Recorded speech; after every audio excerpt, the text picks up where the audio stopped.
Muy buenos días, bienvenidos a nuestro tiempo devocional Tu Palabra para encontrar el camino. Hoy es 25 de agosto del 2026. Vamos a continuar con la lectura de la Biblia en un año con el primer libro de los Reyes, capítulo 19, el profeta Jeremías, el libro del profeta Jeremías, capítulos 45 y 46, y el Evangelio según San Juan, capítulo 7, versículos 32 al 53.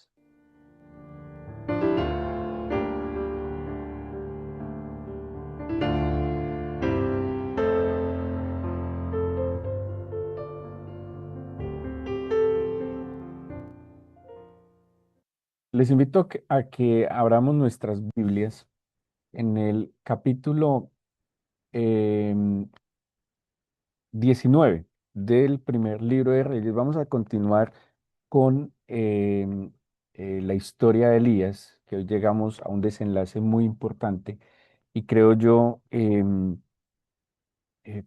muy útil para nosotros. Y quisiera que empezáramos con un versículo para que entendamos un poco este capítulo 19 y la situación de Elías. El capítulo 5 de Santiago, la carta de Santiago en el capítulo 5, versículo 17 dice así, si también me acompañan a leer.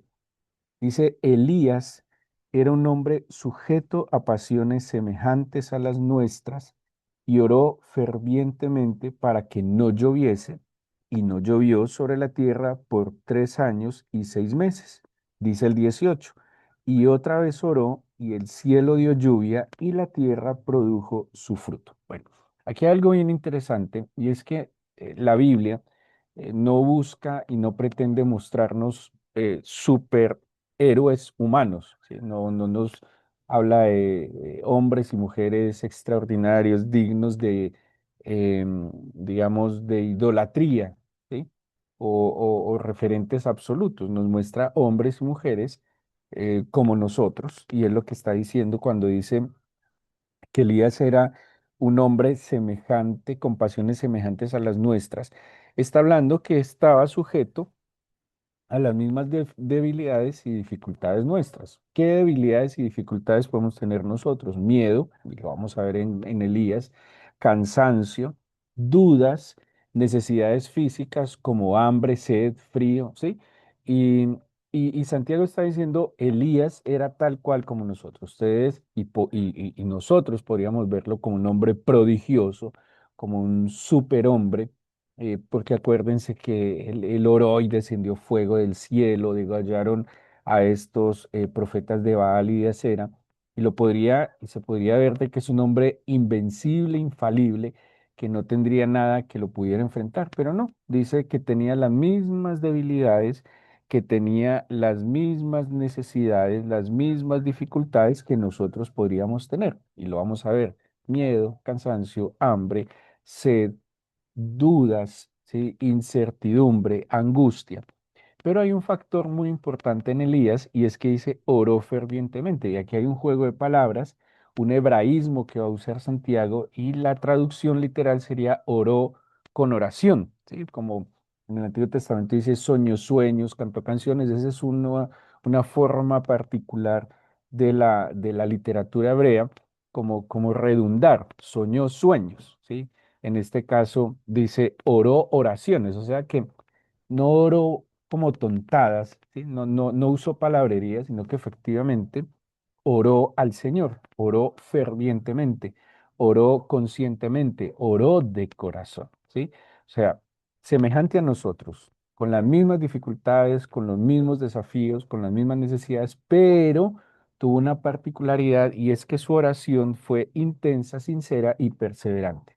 Y eso es lo que nos exhorta, y de eso está hablando de hecho Santiago, de la oración. Y pone como ejemplo Elías, algo así como que nos quita cualquier excusa para no orar de manera intensa, sincera y perseverante, ¿sí? Y que, y que así como el gran Elías, nosotros podemos estar atravesando situaciones que debilitan nuestra alma, que afligen nuestro corazón, que nos pueden llenar de angustia, y que podemos estar experimentando que el mundo nos aplasta, pero tenemos un arma poderosa que nos dio el Señor, que es la oración. Pero qué oración sincera, una oración perseverante, pero también una oración intensa, ¿sí? No una oración como un quejido por allá, un murmullo por allá, sino que haya intensidad, fervor, que haya también perseverancia y que haya sinceridad. Una oración sincera es también lo que nos está exhortando. Volvamos entonces y veamos esto que nos dice Santiago como en la práctica que le pasó a Elías. Elías acababa de hacer algo extraordinario. Había luchado, entre comillas, solo, obviamente el Señor estaba con él, contra los profetas de Baal y de Acera, 850 aproximadamente que se habían levantado en Israel y que habían perseguido a los profetas del Señor. Bueno, de estos incluso habría algunos que se habrían torcido, el pueblo les había seguido. Elías los confronta, el Señor le responde a Elías,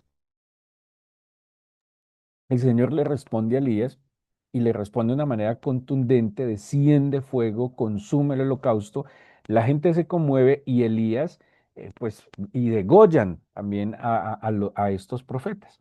Me imagino que Elías esperaba, como nos suele pasar, cuando tenemos algún triunfo o algo sale como lo esperábamos, pues nosotros creemos que todo se va a componer automáticamente y creemos que todo va a marchar como quisiéramos o mejor de lo que quisiéramos porque tenemos una contradicción en el corazón o un exceso de optimismo o un exceso de negativismo. Y ese optimismo es como un triunfalismo muy peligroso que a veces nos hace bajar la guardia. Elías, me imagino que pensó que lo iban a querer, que él era el profeta de Yahvé y que lo iban a seguir y que ahora sí todo el mundo se iba a convertir, iba a dejar los Baales, iba a dejar estos dioses falsos, pero no. Al otro día, nada más y nada menos que la esposa de Acab, que era el rey, eh, lo amenaza. ¿Sí? Dice el versículo 2 envía un mensajero y le dice, entonces envió Jezabel a Elías un mensajero y le dijo, así me hagan los dioses y aún mañana, si mañana a estas horas yo no he puesto tu persona como la de uno de ellos. ¿Cómo estaban degollados? Acordémonos que los profetas de Baal y Acera habían quedado degollados y Jezabel lo está amenazando. Mañana estarás como uno de ellos. Envía un mensajero de muerte, digámoslo así, un mensaje de muerte. Y esto es muy tenaz porque nosotros diariamente estamos escuchando mensajes de muerte, de destrucción, de mal, de pecado, de soledad, de angustia. Constantemente estamos rodeados de mensajes que minan el alma y el corazón. Lastimosamente, como Elías es como nosotros, le caló en el corazón el mensaje de este enviado por Jezabel que lo amenazó. O sea, nosotros también a veces en vez de escuchar el buen mensaje, que es el evangelio, buen mensaje, le prestamos oído y corazón y mente a mensajes destructivos, ¿sí? Que, mire, muchas de las cosas que pasan en nuestra vida no necesariamente pasan realmente. Muchas nos las imaginamos, nos llenamos de miedo, lo que se conoce como la especulación. Ante la especulación pasan cosas terribles, cosas que ni siquiera pasan, solo se especula y pues al recibir ese buen mensaje actuamos de esta manera. Este relato es impresionante porque tiene unos matices muy intensos. Uno, esta amenaza. La reacción de Elías fue huir, dice el versículo 3 viendo pues, bueno, aquí Elías prestó sus sentidos y los alejó del Señor, porque el primer sentido que yo debo acercar al Señor es el oído. El oído es el ojo de la fe, dicen algunos. Me parece extraordinaria esa expresión, porque el oído es el que me permite a mí creer para ver, ¿sí? Por eso la fe es estar convencido y persuadido sin ver. ¿Pero en qué se basa la fe? En el oído. Elías abrió el oído a este mensajero y de alguna manera cerró el oído al mensajero del Señor o al mensaje del Señor. Y luego Elías ve la circunstancia y dice, viendo el peligro, se levantó y se fue para salvar su vida y vino a Berseba, que está en Judá, y dejó allí a su criado. Y ojo, Y él se fue por el desierto un día de camino y vino y se sentó debajo de un enebro y deseando morirse dijo, basta ya, oh Señor, quítame la vida, pues no soy yo mejor que mis padres. Aquí hay unas similitudes con varias escenas. Uno, Jonás. En contextos diferentes, Jonás también quiso morirse. Jonás, por una, digamos, una postura diferente, Jonás era más por su vanidad, por su orgullo. No me vas a entrar en Jonás, eso lo hemos hablado en otro momento. Pero Elías también, es que ambos profetas dijeron, me quiero morir. Jonás por otra motivación, Elías porque se siente completamente frustrado, ¿sí? Porque siente que este éxito que había tenido no terminó generando ningún resultado evidente y tangible. Entonces él se siente completamente fracasado y, y pues quiere morir. Aquí hay un detalle importante.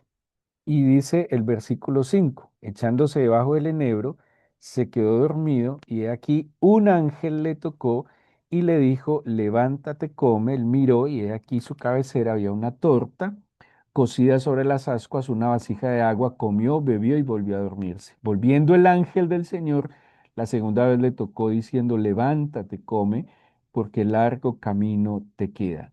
Se levantó pues y comió y bebió y fortalecido con aquella comida, caminó 40 días y 40 noches hasta Oref, el monte de Dios. Y aquí hay un contraste, de verdad que hay mucho, ojalá alcance a transmitirles todo lo que tiene este pasaje hoy.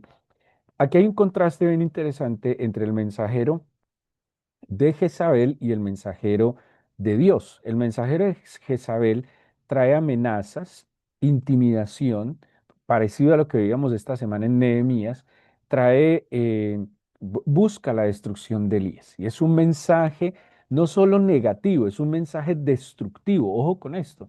Y nosotros en nuestro entorno tenemos constantemente mensajeros y mensajes de Jezabel, ¿sí?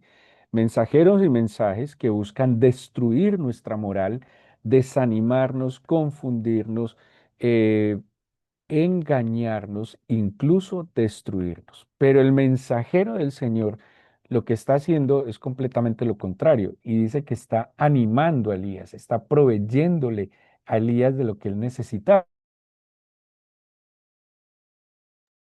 Y este mensajero no solo le trae el alimento para que se fortalezca, sino que le da dirección, muy diferente al otro. El otro molestó tanto a Elías que lo hizo huir. El mensajero del Señor lo fortalece con alimento y le muestra un camino. Por eso nosotros debemos agudizar el oído es a la voz del Señor, al mensaje del Señor, a lo que el Señor tiene para nosotros y no prestarnos a, y como ustedes me han escuchado, no podemos ser el depósito de la basura que el mundo constantemente está tirando a través de las redes sociales y noticias falsas, mentirosas y engañosas. Así que Elías, fortalecido, se dirige hacia el desierto, camino del desierto. Y acuérdense que en hebreo la palabra desierto es midbar, y midbar es el lugar de la palabra. Dabar es palabra con el prefijo m, el lugar de la palabra. Y en el Antiguo Testamento y en el Nuevo Testamento, el desierto es ese lugar particular y especial donde se agudiza el oído para escuchar la palabra del Señor. ¿Se acuerdan del libro de Oseas, del profeta Oseas, que dice, la llevaré al desierto y le hablaré al corazón? Porque ese lugar de silencio, de soledad, de mm, aún de limitación, es como el escenario propicio para que nosotros escuchemos la voz del Señor. Tradicionalmente hemos escuchado a muchos predicadores hablar que el desierto tan horrible, que este desierto tan horrible, que estoy pasando un desierto, pero el desierto de la mano del Señor, el lugar donde el Señor me habla, no puede ser terrible, porque en el desierto siempre hubo protección, siempre hubo dirección y siempre hubo provisión, siempre. Y miren ustedes, el mismo pueblo de Israel, y miren ustedes, el mismo Elías, aquí nos lo está comprobando, y miren en el caso del Señor incluso en el desierto. El desierto no es el peor lugar, el peor lugar es Egipto, Mitzraín, y eso fue una enseñanza que les di hace un tiempo, que Mitzraín es el lugar de la opresión, el lugar de la esclavitud. el desierto del lugar de la palabra. Jamás podría ser malo, porque es el lugar donde el Señor habla a nuestro corazón. Así que si usted dice estar en un desierto, bendito sea el Señor, porque está en el mejor escenario para escuchar la voz del Señor. Y lo que fortalece nuestra vida, lo que nos hace crecer y avanzar es la voz del Señor. Elías entonces llega a Oreb. Esto también tiene un sentido muy interesante porque Oreb es el mismo monte Sinaí. Si usted mira más atrás, este es el mismo, es un lugar con dos nombres, Oreb, por eso hemos escuchado por ahí la canción La Peña de Oreb se refiere al monte Sinaí.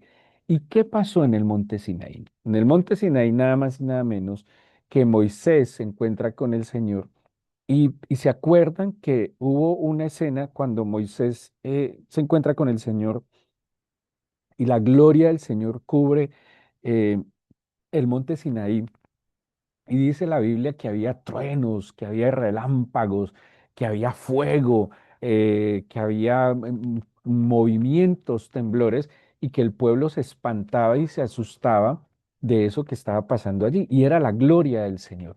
De alguna manera, Elías, dirigido por el ángel, debía ir o iba a encontrarse en el lugar del gran Moisés. A propósito, es que esto no tiene ninguna coincidencia. ¿Se acuerdan en el monte Tabor, que pues se presume que fue en el monte Tabor? Creo que el Evangelio no menciona exactamente el monte Tabor. El Señor sube al monte con sus discípulos y se transfigura. ¿Quién aparece a su mano derecha y a su mano izquierda cuando se transfigura? Moisés y Elías, ¿sí? Representando las leyes, Moisés y Elías, los profetas, que son los dos cuerpos principales de la Tanaj judía, que es la Torá y los Neviín, los profetas y las leyes. Pero Moisés y Elías particularmente suben al Sinaí en momentos y contextos diferentes, pero estos grandes profetas van al mismo lugar. No sé, seguramente el Señor quería hablarles de una manera particular. Así que piensen que si Elías sabía que en el Sinaí le habían dado las leyes a Moisés, el Señor se había manifestado de manera gloriosa, extraordinaria, pues era un lugar donde, y era el desierto, el lugar de la palabra, donde Elías necesitaba escuchar al Señor frente a esto tan horrible. Es que estoy cansado, además Elías está cansado. Cuando alguien dice me quiero morir, es que está cansado. Estaba cansado de luchar. Estaba cansado de ver la dureza del corazón del pueblo. Estaba cansado que después de semejante confrontación la gente siguiera igual, como si no hubiera pasado nada. Estaba agotado. Y en verdad en su crisis emocional, él quiso que el Señor se lo llevara. Pero el Señor lo lleva al desierto y viene en una teofanía. Acuérdense que una teofanía es una aparición divina, ¿sí? Una aparición de Dios. Y dice más adelante que Elías llega a Oreb, se mete en una cueva donde pasó la noche, estoy en el versículo 9, y vino a él palabra del Señor, el cual le dijo, ¿qué haces aquí, Elías? ¿Sí? Como, ¿por qué estás escondido? ¿Por qué estás metido en una cueva? Quien se mete en una cueva es que está escondido y huyendo. Ojo que a veces nosotros nos podemos meter en una cueva emocional. Encerrarse no es bueno.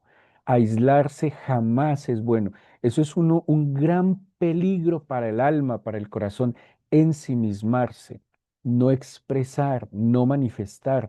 Por eso necesitamos estar rodeados, por eso es muy importante tener un buen grupo de amigos. Por eso la iglesia debería cumplir esa función, que tengamos escenarios donde escuchar y ser escuchados. No es bueno aislarse.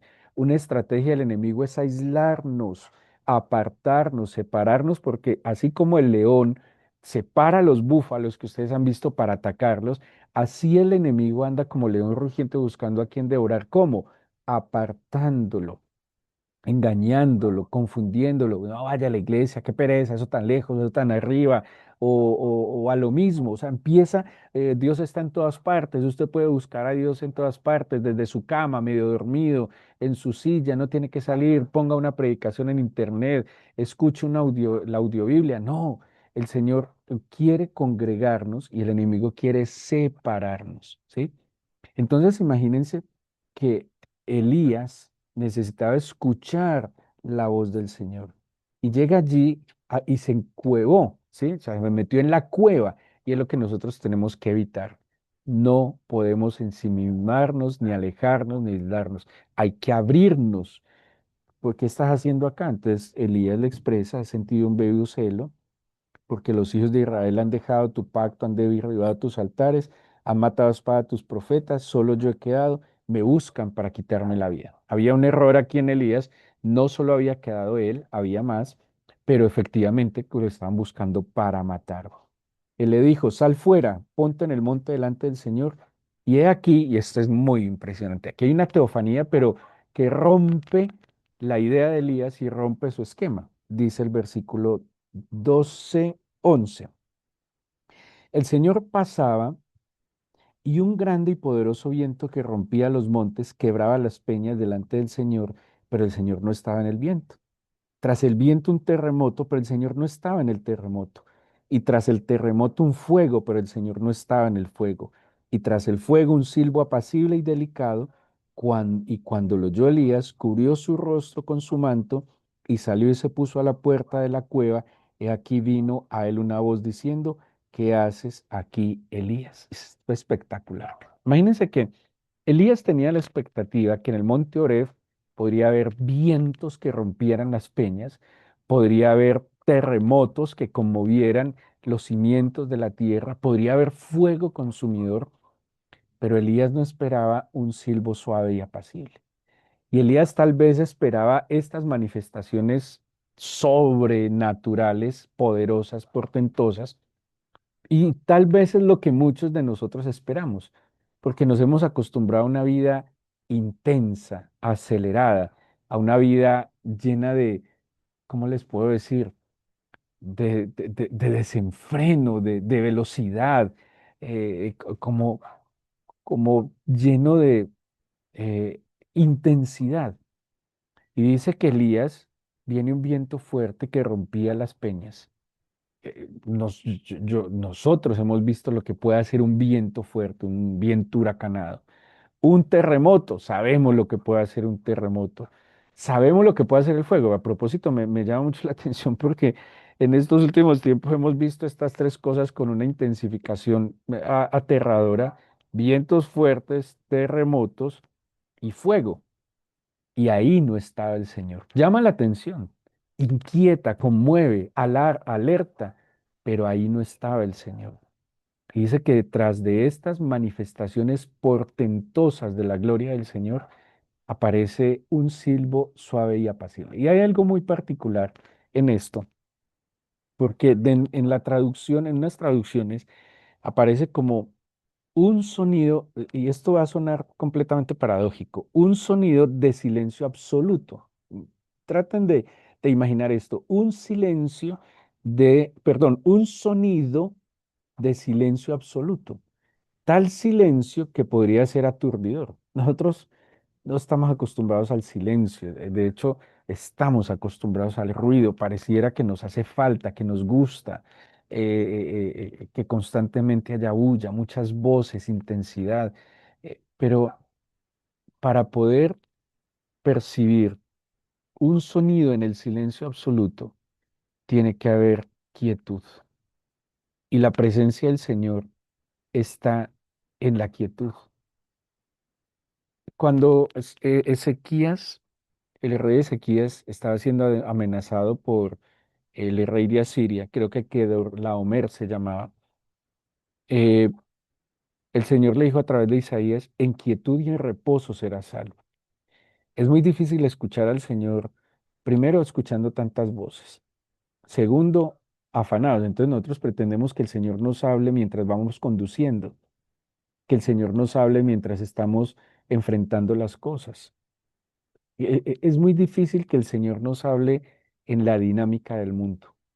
Necesitamos entrar en la dinámica del Señor. Necesitamos entrar en otro cuento, mejor dicho. Y es lo que el Señor hace con Elías con mucha paciencia.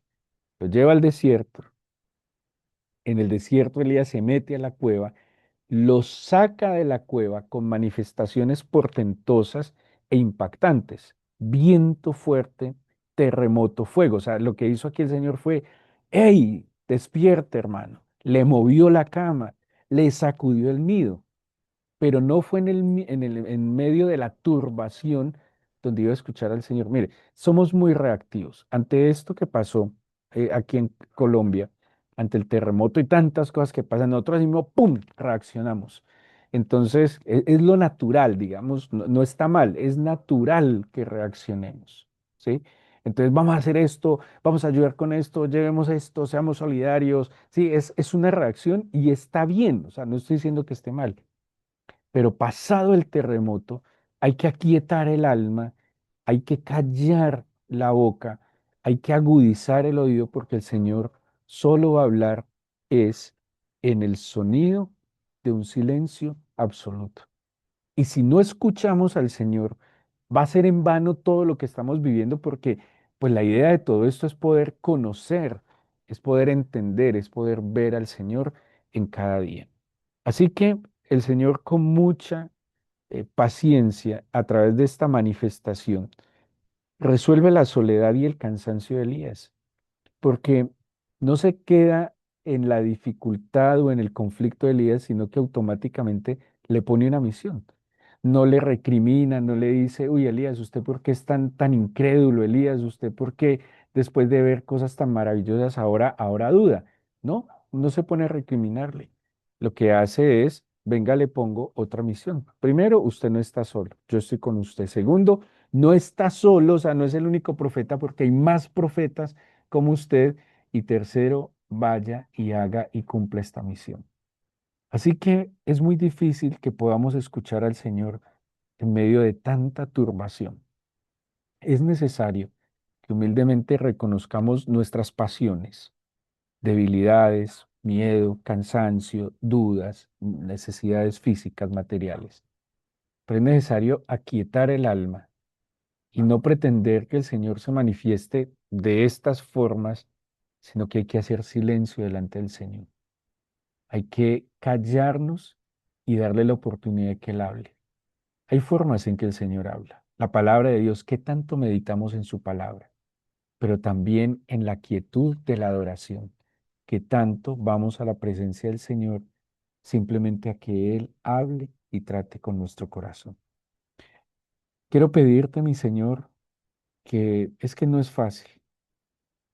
Si no era fácil para el gran Elías, mucho más difícil para nosotros hoy con tantas voces amenazantes. Elías solo tuvo un mensajero de Jezabel. Nosotros tenemos muchos mensajeros que constantemente están amenazando nuestro corazón, que nos están desanimando, que nos están mintiendo, engañando, confundiendo. Señor, y la gente, y lo hemos visto, lo hemos hablado muchos entre nosotros, vino un terremoto, se conmovieron los cimientos de la tierra, mucha gente ese día gritó, Dios, sálvame, pero minutos, horas después ya se habían olvidado de ti. Y creo que esa misma sensación de frustración de Elías la podemos sentir nosotros, Señor. Y por eso, Padre, te pedimos que nos ayudes a aquietar nuestra alma, a callar, Señor, nuestra mente y agudizar tus sentidos para escuchar tu voz.